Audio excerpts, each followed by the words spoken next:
Hi everyone, welcome back to my channel, and thank you very much for joining me here again today. So last week we spoke about the case of Chanel du Toit, who was murdered in the beautiful, idyllic Franschhoek Valley here in the Western Cape. And there was a lot of hearsay and speculation around that case and what happened to her. But if you haven't seen that case, I will link it up here for you. But today we're going to talk about a case where someone very close to the victim did something completely unthinkable. And this case is really up there in a very sad case that I had to read because of the victim's last moments and last dying words. And it's very difficult to grasp what they may have gone through. But let me not give too much away in this case. And with that being said, let's get into today's case. Intended for mature audiences only. Today we are heading to Kempton Park in South Africa. Kempton Park is in the Gauteng province and is a hub of various socio-economic brackets. So we have houses in the multi-million rand bracket, upmarket flats, townhouses, and then we have developments and more affordable areas that are way less than the multi-million rand bracket and the mansions that border the Kempton Park area. And in Kempton Park, one of these multi-million rand mansions, lived a family, the Greer family. The Greer family consisted of mom, Estelle, who was 39 years old at the time, dad, Casper, who was 52 at the time, and their two daughters, Brittany, who was 10, and Romy, who was 8. Casper Johannes Greer worked as an incredibly successful dentist in the area, and he was very sought after, not only for his chairside manner, but his impeccable skill as a dentist. His wife, Estelle, was described as fun, loving, beautiful, and very sweet. So let's just jump straight into this case because it's quite hectic and there's quite a bit to go through. So we have described the Greer family a little bit about Estelle, Casper, Brittany, and Romy, and there isn't much about what Estelle did professionally, so I'm not sure if she worked or if she didn't, but Casper, like we said, was a very successful dentist in the area. So all seemed quite happy for the Greer family and they were very successful, they were very wealthy. But sadly, after 11 years of marriage, Casper found out that Estelle was cheating on him with another man. And this was obviously disastrous for their marriage and their very close-knit household that they had. But they had been together for 11 years, and Casper really wanted to try and rekindle or try and rebuild what they had lost during this devastating period, and they wanted to be together and do steps to be able to trust again and to be close-knit as they were before. So Estelle was really trying to pick up the pieces that she had broken and also to be there for Casper in any way that he needed, emotionally and physically as well. And Casper seemed to be quite receptive about what she was doing, but it seemed to not be quite enough.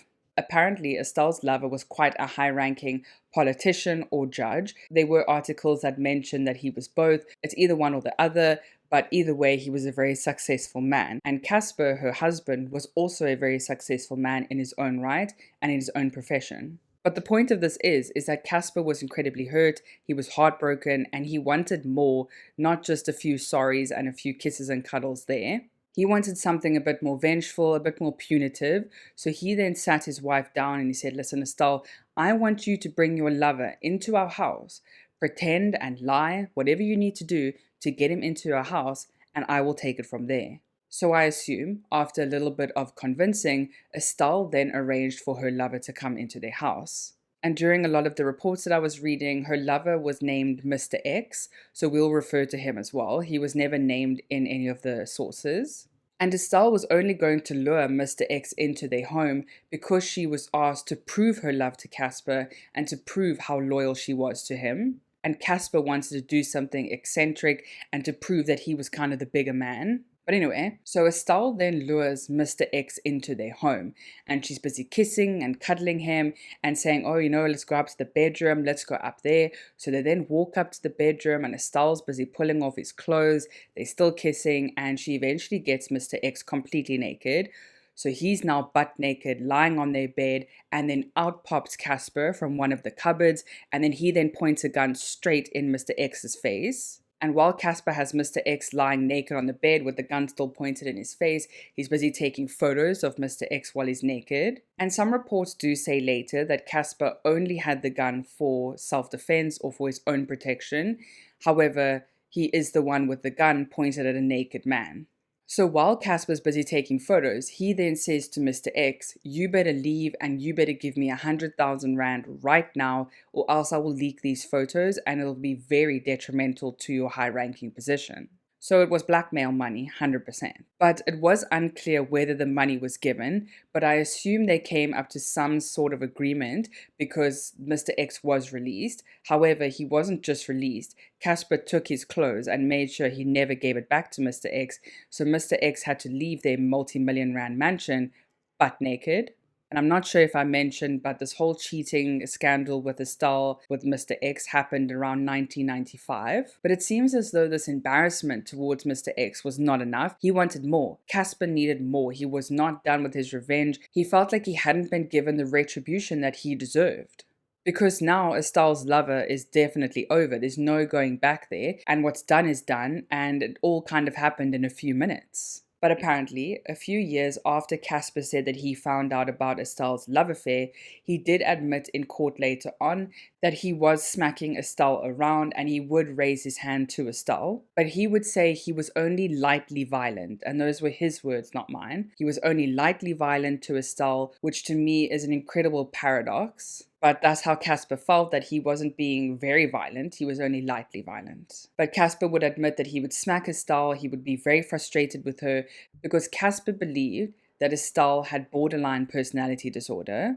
And was she officially diagnosed? No, not that I could find. Casper believed that Estelle was, and that's the reason why he smacked her around. But Casper would go on to say that he had an absolutely brilliant relationship with his children, and he adored his children. Casper did have a third daughter, or technically a first daughter, from his previous marriage, and she was older than Brittany and Romy, but they were also two very close. But besides his relationship that was being repaired with his wife Estelle, things were looking up, and they were really trying to mend things, or so we thought. Now, if we skip forward to the 14th of November, 1999, so remember the affair happened around 4 years earlier in 95, and now we're fast forwarding. So on the 14th of November, 1999, Casper Greef was arrested in his multi-million rand house, and he was murdered for the apparent murder of his wife, Estelle. Now, I know this is quite sudden, and this is not what we expected when they were just mending their relationship. But hear me out. A few days earlier, around the 9th of November, Estelle Greef was reported missing by her husband, Casper. Apparently, Casper reported her missing after she said that she was going out in their Audi or their Mercedes-Benz and she never returned home. But that was it. Casper never said anything else, he never went looking for her, he just reported her missing. So on the 14th of November, when police then rocked up at Casper's door, it was because they found Estelle's lifeless body near a field in Cullinan, and when police found her, it seemed as though she had been dragged out of the boot of her Audi or Mercedes, and she was now lying in the dirt in this field area. It seemed as though she had been pulled out of the boot, like I said, dragged a little bit, and then strangled to death. And then it also looks like not only had she been strangled, but they also went the extra mile to then try and slit her throat. Police then interviewed the people who were all employed on the property of the Greef home. And they noticed the gardener acting very suspicious and very coy. So they then pulled this gardener in for a little bit of questioning. They just wanted to know why he was acting so strangely. So the gardener basically just steps into the interrogation room. He's sat down, he's offered something to drink or something to eat, and he just confesses. He's like, I know what happened, I know what I did, this is what happened. Not in so many words, but he was very panicky about what he said, and he then confessed to police. Now, police weren't really expecting this. They didn't expect someone to confess to such a heinous crime. But what the gardener would reveal was the ultimate betrayal about what a loved one could do to another. And Casper was connected to this crime in the ultimate bizarre twist of greed, betrayal, and revenge. So a little while back, Casper Greef did actually take out a life insurance policy on his wife Estelle, and he was the sole beneficiary. But the terms and conditions were that he would never get this money, obviously, if they divorced, because they were no longer partners. So the only way he would get this money is in the tragic incidents of her death. However, it is unconfirmed when Casper took this life insurance policy out. He may have taken it out a couple years after their marriage or right after he found out that she was cheating. The timeline is unconfirmed. But let's get into what Casper's gardener, Elliot, who was 30 years old at the time, had to say about the murder.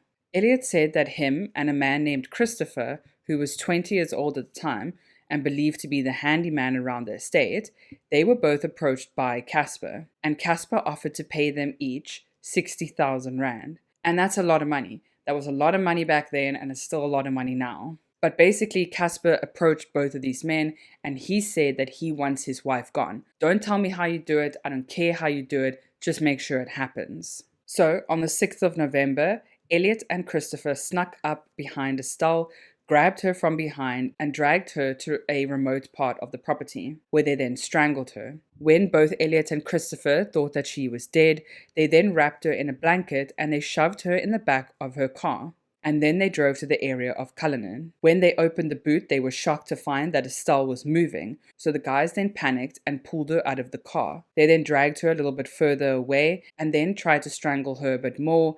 It was still not working, so they then took out a blunt knife and tried to cut her neck open to murder her. And apparently this part of them taking the blunt knife to her neck was so painful she was awake the entire time, and she eventually said to Christopher or Elliot, "Please hurry up, it is so painful."